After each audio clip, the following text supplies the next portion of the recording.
Fala pessoal, tudo bem? William Bontorin aqui. Eu gravo esse vídeo trazendo um conteúdo um pouquinho mais técnico, porém não é nada complicado. Quero falar um pouquinho sobre um indicador que eu utilizo e me auxilia muito no meu processo decisório no day trade, que é um indicador de análise técnica chamado canais de Keltner, tá? Esse vídeo ele é um complemento a uma publicação que eu tenho, que é essa que está aparecendo aqui na tela, que é uma publicação que eu fiz lá no meu perfil no Instagram. Então, se você preferir, acompanhe lá. Essa e outras publicações lá no meu perfil do Instagram, tá bom? Então, bora para a tela. Eu vou explicar não a teoria do indicador, mas de forma bem prática como eu utilizo e tiro proveito desse indicador, tá bom? Então esse indicador canais de Keltner foi criado em 1960 por Keltner, por isso o nome do indicador, né? Basicamente, esse indicador é um oscilador de preço, então ele trabalha com uma média central, que você escolhe a sua média. No meu caso, eu utilizo a média de 26 períodos exponencial, tá bom? E ele plota no gráfico desvios padrões dessa média, tá? Eu vou mostrar aqui no gráfico para vocês, vai ficar um pouquinho mais claro. Então, basicamente é o seguinte, eu tô aqui mostrando um gráfico do índice futuro de 10 minutos. Eu utilizo 3 gráficos no processo de day trade, então eu utilizo 10 minutos, 50 minutos e o diário. Eu utilizo esses 3 gráficos, então por isso eu vou mostrar esses 3 gráficos aqui para vocês, os parâmetros que eu gosto de trabalhar, tá bom? Eu vou só trazer, então aqui o gráfico está limpinho, né, de 10 minutos. Espero que vocês consigam visualizar aí adequadamente. Então, no meio do gráfico fica plotado então essa média em vermelho de 26 períodos. Eu preciso só reforçar o seguinte, uma coisinha básica sobre média. O que é uma média? Ela basicamente é o ponto central, calculado conforme alguns períodos, nesse caso 26, né? E ela é um ponto central que liga as extremidades. Então, a média ela tem como principal indicador, ela indica na média as últimas compras, se elas estão subindo, tendendo a subir os preços ou cair, né? Só que ela tem um segundo, um magnetismo também que as pessoas acabam não utilizando muito. Então é o seguinte, sempre que tem uma média, essa em azul aqui, ela vai ligar, como eu disse, os pontos de preço que orbitam ela, né? Então ela é a melhor reta para ligar todos esses pontos, tá? Nesse desenho aqui meu, basicamente é o seguinte, olha, a média, ela quanto mais afastado dela, nesses pontos aqui, ó, maior a tendência do preço regredir a média, tá? Então isso é um princípio matemático, relativamente simples, mas é importante para entender o que esse indicador de canais de Keltner nos apresenta, tá bom? Pronto, compreendendo isso,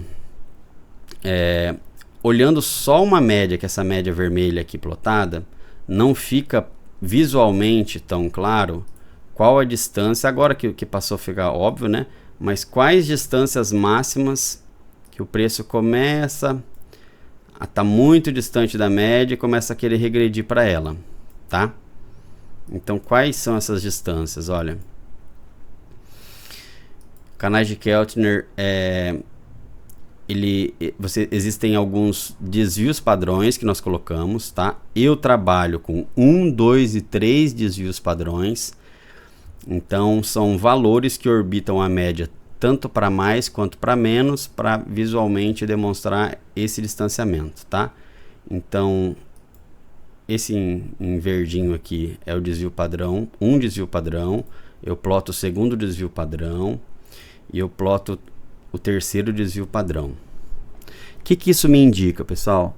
Indica o seguinte, em pontos de extremidade Então, que ele se aproxima desse terceiro desvio padrão da média, que ele está muito distante da média, ele já começa a demonstrar para mim, começa a indicar, veja que é um indicador, tá? É uma indicação.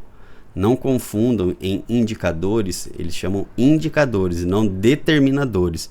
Eles não determinam nada, o mercado faz o que quer sempre, ele pode estourar para um lado, estourar para o outro, o mercado é sempre soberano, tá? Mas os indicadores nos auxiliam e aí cabe a cada um ter um processo decisório, que respaldado talvez em alguns indicadores, em outras leituras. O intuito não é explicar todo o meu processo decisório aqui, é só demonstrar como que os indicadores me ajudam. No caso, esse indicador canais de Keltner, tá? Então, o que eu busco, em verdade?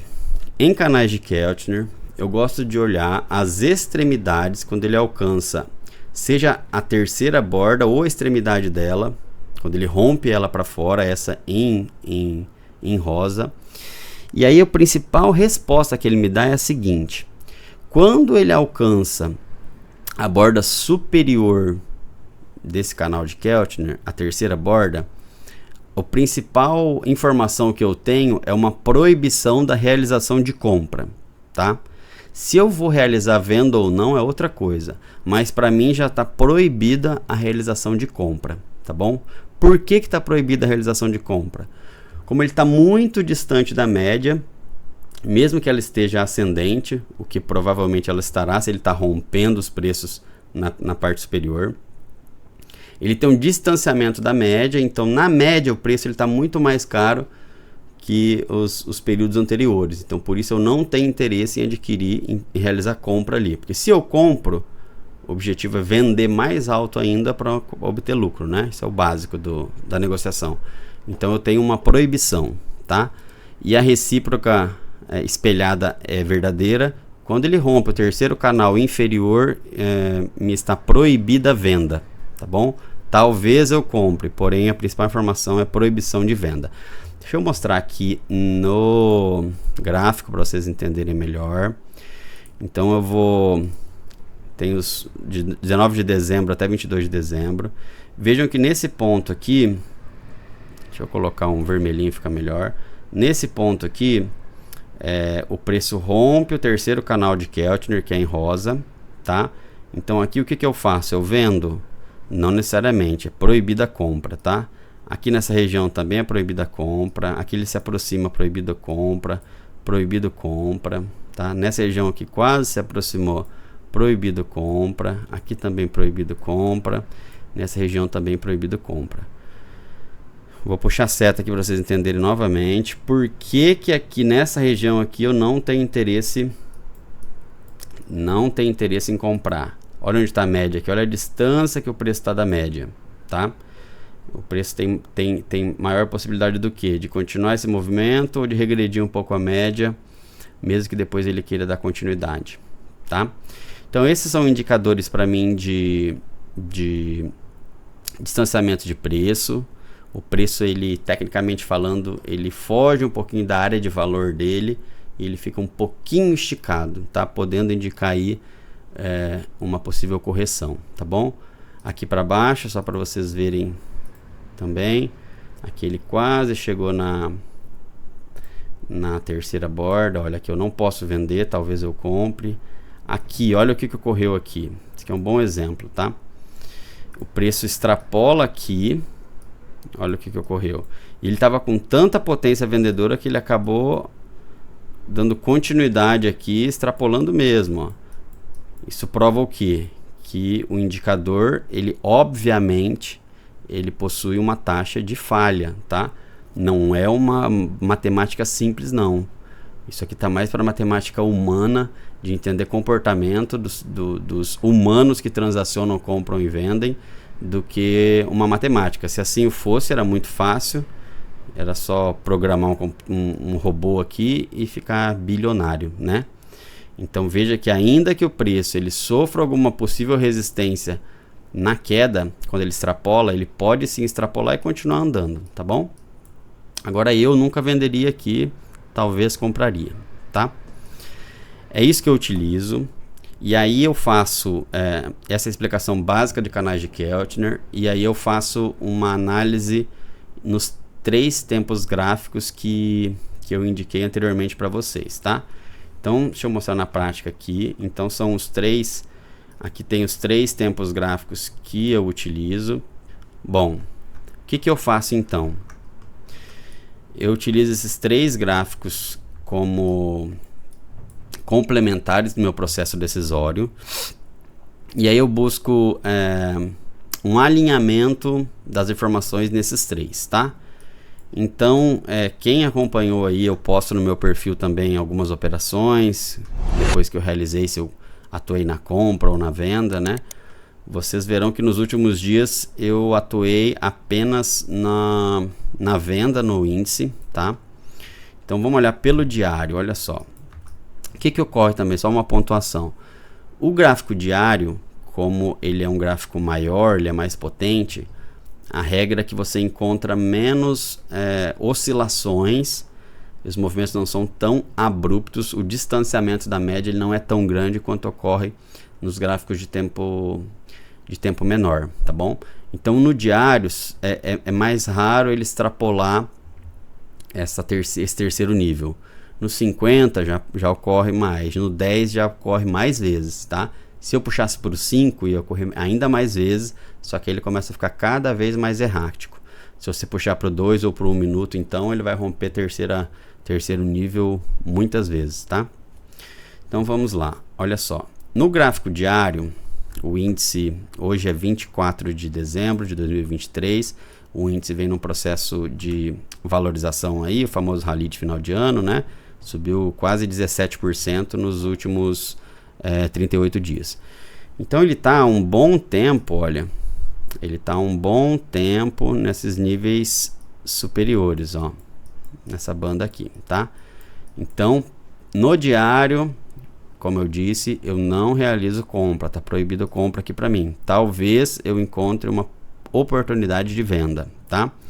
Quando eu pulo pros 50 minutos, então no diário, se no diário eu não realizo compras, talvez realize vendas, eu procuro nos 50 minutos o momento que ele esteja alinhado com o que o diário está me informando, tá? Então, por exemplo, aqui nos 50 minutos, vejam que nos últimos dias tem alguns momentos que ele sinaliza extrapolando também as bandas, olha, tá? Já alguns momentos, que eu vou colocar em vermelho aqui, ele indicaria compra, ó. Teoricamente é uma possibilidade de compra porque ele está na borda inferior. Só que eu não realizo compra, por quê? Porque o diário ele me proíbe a realização de compra por estar extrapolando a parte superior, tá? E aí eu olho também, o outro filtro é no 10 minutos, tá? Então eu busco aí uma confluência dos tempos gráficos para que eu valide a opinião, a indicação de pontos de compra ou de venda, tá bom? Então é basicamente isso, é assim que eu uso o Keltner, espero que vocês tenham entendido. Ele é muito simples, ele tem uma diferença das bandas de Bollinger que eu já utilizei e não utilizo mais. A banda de Bollinger ela não tem uma distância padrão, ela trabalha com outros parâmetros, inclusive ela fecha e ela abre com relação aos preços, né? Então se você tiver interesse, pesquise um pouquinho sobre ela e veja o que a galera explica sobre ela, tá bom? No meu caso aqui é um desvio padrão matemático e sempre mantendo a mesma distância da média, tá bom? É isso, se tiverem alguma dúvida me mandem, espero que tenha ajudado minimamente. Um abraço, até mais, tchau, tchau.